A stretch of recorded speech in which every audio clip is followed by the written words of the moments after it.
तो लिखो आगे। पहला प्रश्न लिखो, ऑब्जेक्टिव प्रश्न हम लोग पढ़ेंगे। पहला,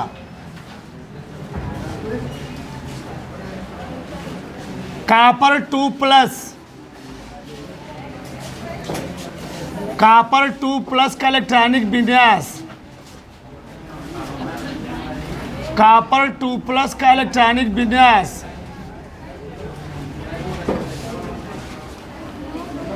लिखिए।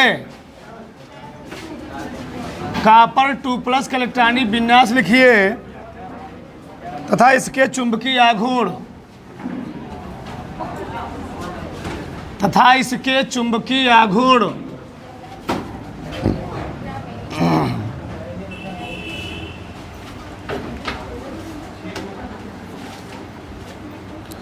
इसके चुंबकीय आघूर्ण की गणना कीजिए,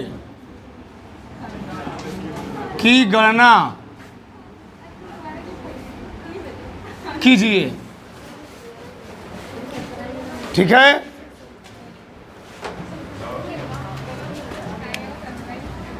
चलो सबका ध्यान इधर। बताओ, कॉपर 2+ के टाइम नहीं कर लोगे? देखो इधर, कॉपर का परमाणु क्रमांक 29, इलेक्ट्रॉनिक विन्यास करोगे 1s2, 2s2, 2p6, 3s, 3p6, फिर 3d10, 4s, यहाँ 9 होता है, यहाँ 2 होता है। ये अपवाद होता है ना। 2 2 6 4 10 2 12 6 18 2 20 9 29, ये अपवाद होता है। हमको कॉपर का नहीं बनाना है, कॉपर 2+ को बनाना है। जब कॉपर 2+ का इलेक्ट्रॉनिक विन्यास करोगे तो क्या होगा जी? 1s2, 2s2, 2p6, 3s2, 3p6, 3d9। 2 electron कहाँ से निकलेंगे? यस से निकल गए। बताओ, डी उपकोष में कितने इलेक्ट्रॉन हैं? डी उपकोष में 9 इलेक्ट्रॉन हैं। सही है। 1 2 3 4 5 6 7 8 9। बताओ, इलेक्ट्रॉनिक विन्यास लिख उठा, इसका चुंबकीय आघूर्ण निकालना है। मैग्नेटिक मूवमेंट, चुंबकीय आघूर्ण फार्मूला लिखवाया गया है डी ब्लॉक के लिए। डी ब्लॉक में इंटर कर रहा है। चुंबकीय आघूर्ण क्या लिखवाया गया है? म्यू बराबर n × n+2 रूट में, ये लिखोगे ना जी। n क्या है? इलेक्ट्रॉनों की संख्या। तो रखो कितने अनपेयर इलेक्ट्रॉन है जी? 1। n का मान 1 है तो 1 1 + 2 2 1, कड़ी में 3, कड़ी में 3 मान कितना होता है? 1.73। ये पहला प्रश्न हुआ। प्रश्न नंबर 2 लिखो। क्या दिक्कत है? उतार लो इसको, उतारते रहो।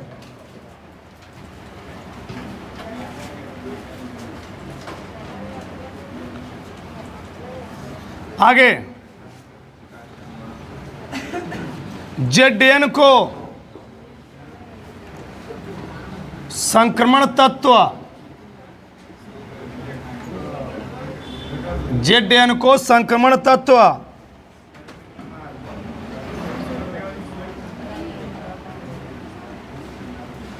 नहीं माना जाता है, नहीं माना जाता है। कारण दीजिए।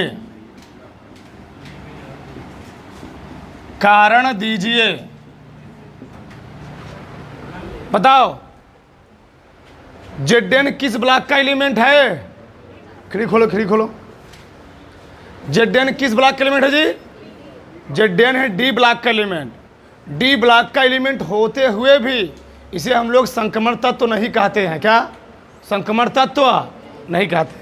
क्यों नहीं कहते हैं? बताया गया है। क्योंकि चाहे Zn, देखो इधर, Zn का परमाणु क्रमांक होता है 30 30, 1s2, 2s2, 2p6, 3s2, 3p6, फिर 3d10, 4s2। चाहे हम Zn के परमाणु की इलेक्ट्रॉनिक विन्यास करें, चाहे Zn2 प्लस का इलेक्ट्रॉनिक विन्यास करो। Zn2 प्लस का मतलब यह 28, 1s2, 2s2 इसके आयन की, 3s2, 3p6, 3d10, 4s0।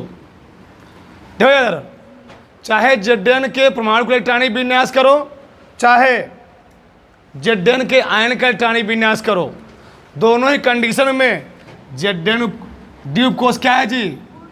पूर्ण रूप से भरा है। पूर्ण रूप से भरा है। पूर्ण रूप से भरा। और पूर्ण रूप से भरा होने के कारण द्वीप कोश क्या होता है? जिसके कक्षक अर्धपूर्ण रूप से भरे हो।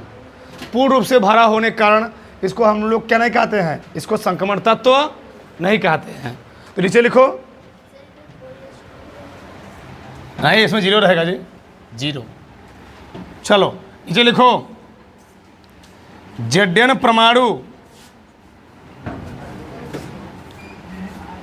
परमाणु या Zn2 प्लस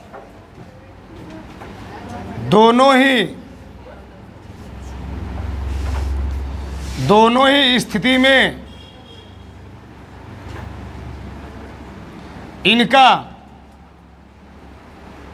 इसका द्वीपकोश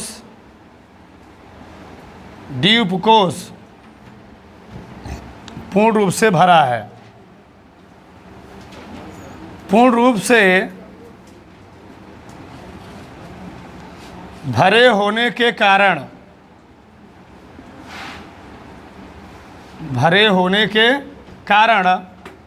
इसे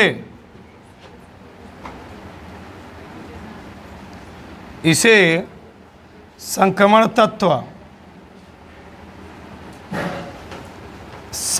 तत्व नहीं माना जाता है। नहीं माना जाता है। उतार लो।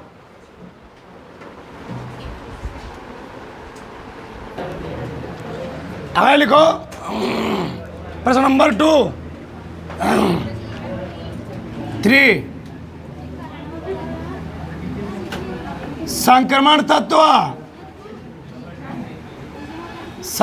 तत्व तथा आंतरिक संक्रमण तत्व, आंतरिक संक्रमण तत्व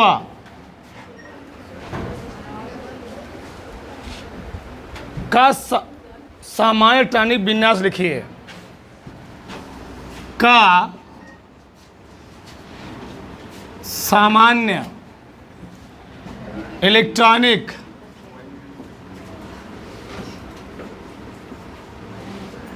विन्यास लिखिए। ऑब्जेक्टिव प्रश्न 10 लिख लो कम से कम, जो मेन है। ठीक। 2000 संक्रमण तत्व इलेक्ट्रॉनिक विन्यास क्या होता है जी? कल बताया था मैं। क्या होता है? n-1 d से 1 से 10, फिर n-s अंतः संक्रमण तत्वों का अंतः संक्रमण तत्व कितना, N-2 F 1 से 14 N-1 D 1 से 10 NS2। ठीक है, उतार लो।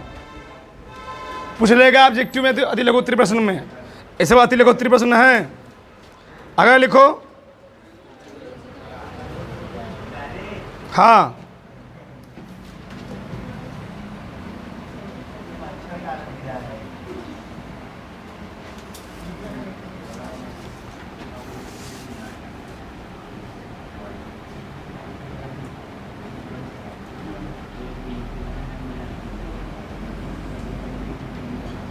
चौथा लिखो स्कैंडियम, स्कैंडियम के समस्त यौगिक, स्कैंडियम के समस्त यौगिक रंगहीन होते हैं, रंगहीन होते हैं, कारण दीजिए।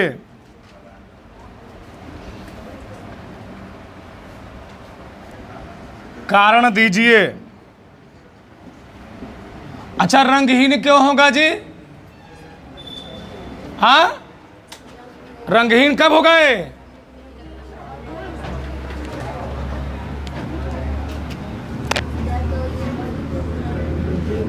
स्कैंडियम 80 परमाणु क्रमांक 21 न जी,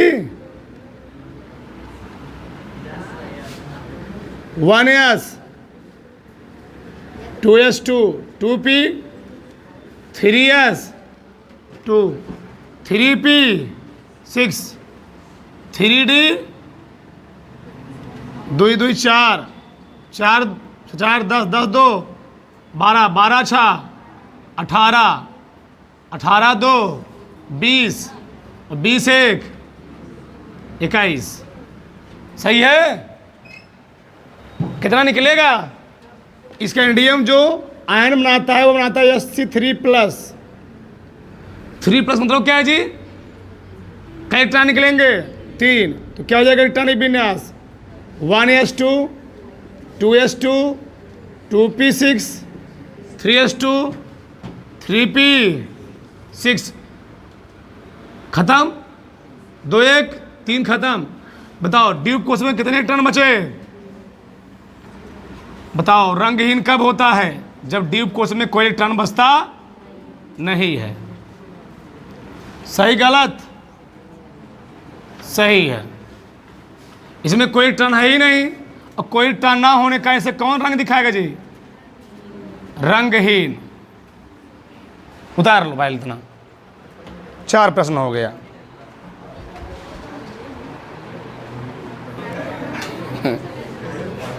आगे लिखो। प्रश्न नंबर 6 लिखो। 5 भाई, 5 पे रुके है गधा, दुनिया इतना आगे चली गई, 5 पे हो। लिखो Fe2+, Fe2+, Fe3+,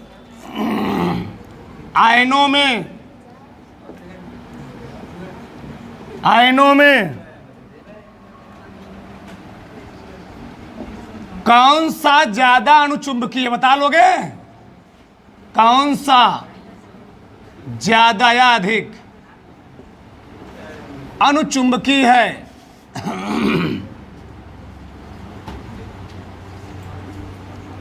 अणुचुंबकीय है। मैंने इस चैप्टर में कुछ छोड़वा ही नहीं किया है, एकदम विस्तार से कम 15 लेक्चर हो गए हैं। देखो ध्यान से, चलो। आयरन मतलब 26 न जी? हाँ, 1s 2 2s 2 2p6 3s 2। बहुत कुछ सीखोगे, बस देखते रहो। 3p6 फिर 3d पहले भर लो 4s2 में, 2 2 4, 6 4, 10 2, 12 6, 18 2, 20 6, 26। पहले भरा करो एस में, फिर भरा करो डी में, और आंस भर भी जाएगा, कोई दिक्कत है भी नहीं। ठीक, चलो पहले कितने निकालने हैं हमको? 2 निकालने हैं। पहले 2 प्लस बनाओ, 1s 2, 2s 2, 2p6, 3s2, 3p लिखो मत, पहले समझो। 3p6 कितने इलेक्ट्रॉन निकालने हैं जी? 2 निकल गए ना? काहे लिख रहे हो? टाइम देंगे भैया लिखने के, पहले समझ लो कहाँ ट्रेन छूट रही है। देखो ध्यान से, डी में कितने का अच्छा? 5, 1 2 3 हो गया, 5 बन गया। कितने इलेक्ट्रॉन भरने हुंड के नियमानुसार? 6। ठीक, बताओ कितने अनपेयर्ड इलेक्ट्रॉन? अनपेयर्ड इलेक्ट्रॉन कितने? अरे भैया चुंबकीय प्रकृति के लिए हमको क्या चाहिए? चुंबकीय प्रकृति के लिए हमको क्या चाहिए? Unpaired electron. जितने ज़्यादा अनपेयर्ड इलेक्ट्रॉन उसका चुंबकीय गुण उतना ही ज़्यादा। ठीक, ये फिर 3+ के लिए बनाओ, ये फिर 3+, 1s 2, 2s 2, 2p6, 3s2, 3p6, फिर 3d, 4s2, 3d। अब यह समझो, हमको बनाना या फिर 3+ के लिए, तो यहाँ तक तो कितना हुआ जी? टोटल हो गया 26। कितना निकालने हैं हमको? 3, तो 2 ये निकल गया, 2 इससे निकल गया और 1 इससे निकल गया। कितना बचेगा? 5। कितना भरोगे इस बार? 5 भरोगे, बस देखते जाओ। 5 बताओ इस बार कई इलेक्ट्रॉन रहेंगे? 1 2 3 4 5। कितने अनपेयर्ड इलेक्ट्रॉन जी? 5। जिसमें अनपेयर्ड इलेक्ट्रॉन जितने ज़्यादा वह ज़्यादा अणुचुंबकी। तो कौन ज़्यादा होगा?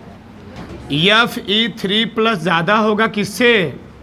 Fe2+। और क्यों ज़्यादा? प्रूफ करके दिखा दिया।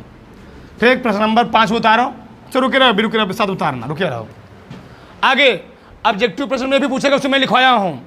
कह रहा है, क्या कह रहा है? कहाँ गया? हाँ, कौन सा तत्व सिक्का धातुओं के रूप में जाने जाते हैं? कौन सा तत्व लिखवाया हूं ना? हाँ, कौन सा तत्व? लिखो लिखो लिखो लिखो। सिक्का धातुओं, कौन सा तत्व सिक्का धातुओं के रूप में जाने जाते हैं? शायद वर्ग 11वां ना जी, वर्ग 11 नंबर शायद है। ठीक, तो कॉपर, चांदी और सोना। कॉपर, चांदी, गोल्ड लिखा करो, सोना कहने दूसरी ओर संकेत मिल जाता है। गोल्ड का हंस रहा। ठीक, हाँ, सोना बाबू ध्यान से आता है।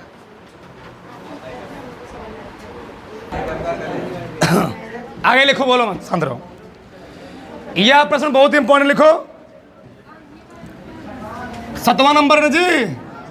जलीय विलयन में लिखो, जलीय विलयन में। ये चैप्टर आज खत्म हो गया, ध्यान रहे। जलीय विलयन में द्विसंयोजी आयन, जलीय विलयन में द्विसंयोजी आयन, जलीय विलयन में, ये सब अति लघुत्तरीय प्रश्न है। जलीय विलयन में द्विसंयोजी आयन के चुंबकीय आघूर्ण की गणना कीजिए। आयन के चुंबकीय आघूर्ण, चुंबकीय आघूर्ण की गणना कीजिए। कीजिए यदि इसका परमाणु क्रमांक 25 है, यदि इसका परमाणु क्रमांक,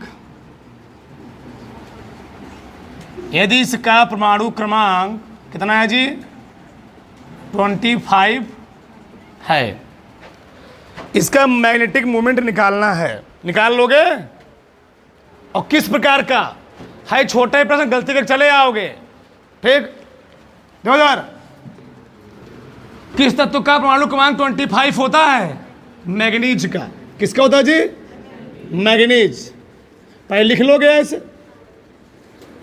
पहले देखो यार, बोलो मत। यम, हाँ, एक साइंटिस्ट थे, मैं उनकी कोई लगाया था स्टेटस पे, मैं देखा तो अच्छा लगा। उसने लिखा था कि किसी प्रश्न को समझ लेने से, किसी प्रश्न को अच्छी तरीके से समझ लेने से आधा हल क्या होता है, मिल जाता तुमको। नहीं समझे? किसी प्रश्न को अच्छी तरीके से पढ़ लेने से, अच्छी तरीके से समझ लेने से आधा सॉल्यूशन तुमको तुरंत ही मिल जाता है। और लड़के करते क्या है, प्रश्न को बिना पढ़े उत्तर देना, खड़ा खड़ा सुन शुरू हो गया।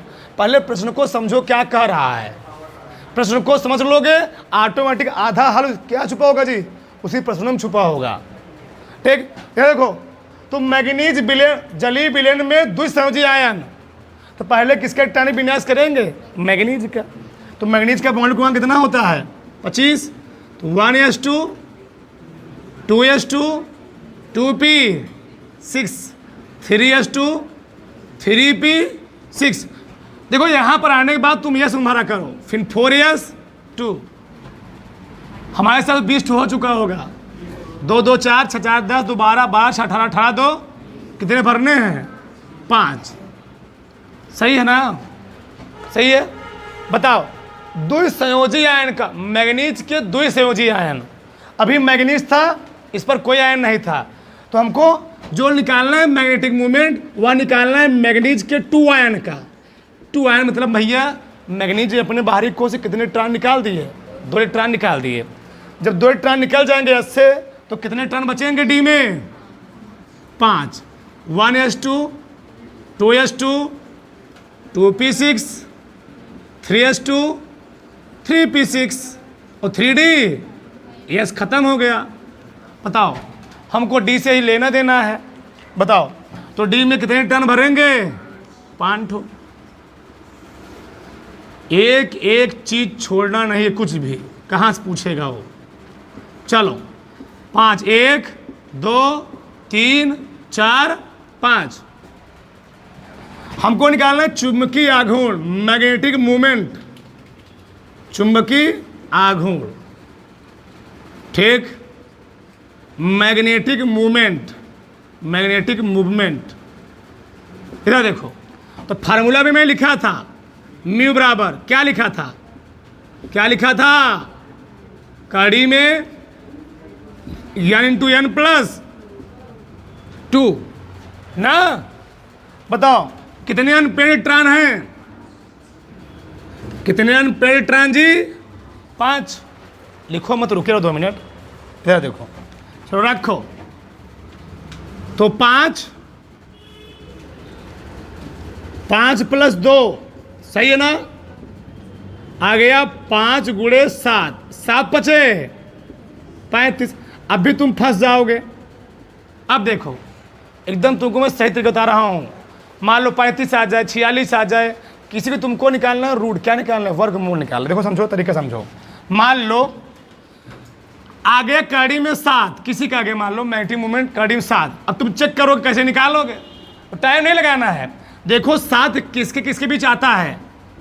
पूर्ण वर्ग के बीच में, 4 और 9 के बीच में आएगा। सही है गलत?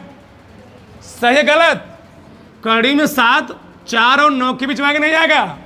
तो 4 का वर्गमूल होता है 2, 9 का वर्गमूल 3, 4 3 7, लगभग तुम जोड़ दो 2.4 के 3 करीब लिख दो, कोई दिक्कत नहीं है, नो प्रॉब्लम। सही है, जब हल करना लगभग में समथिंग में यही आएगा। मान लो आ गया 15, बोलो मैं साथ रहो।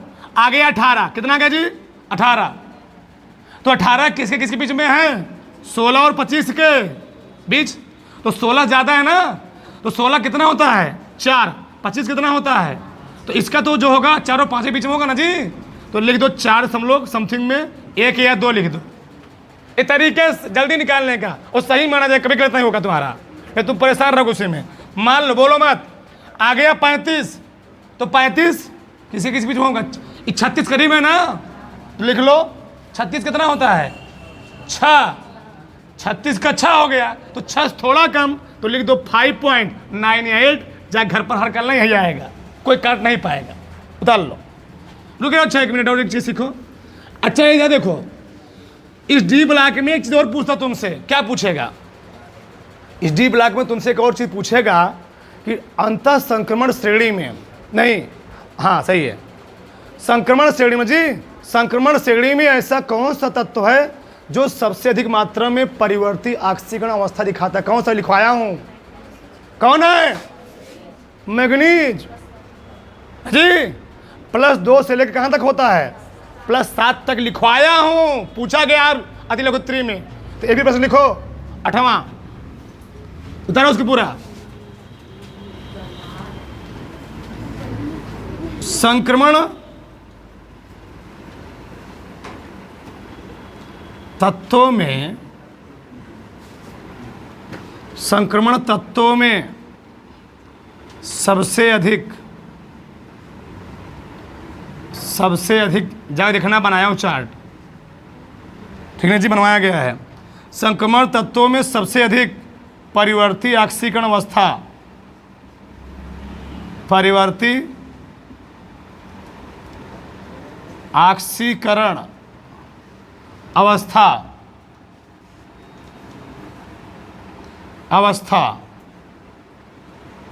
कौन प्रदर्शित करता है? कौन प्रदर्शित करता है? ठीक, तो कौन प्रदर्शित जी? उत्तर क्या होगा इसका? मैग्नीज। कहाँ से कहाँ तक होता है? +2, +3, +4, +5, 6 तक, 7 तक, 7 तक लिखवाया हूँ। अच्छा, +7 कैट हुआ? 6, उतार लो तरह पहले।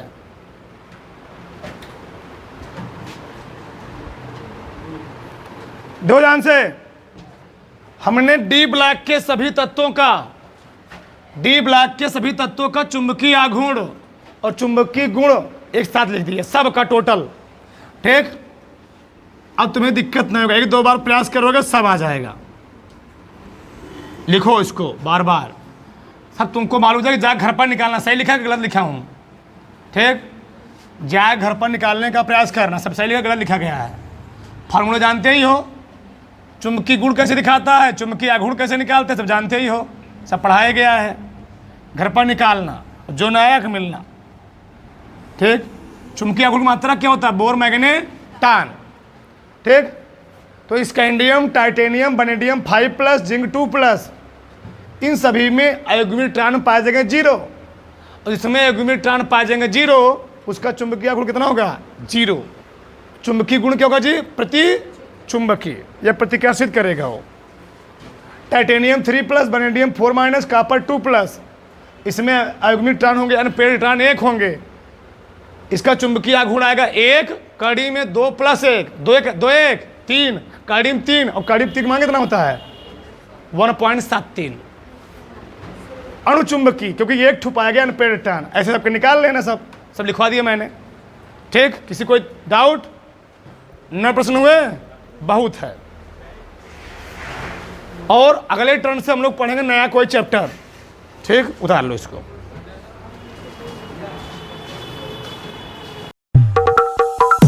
Lights, camera, action.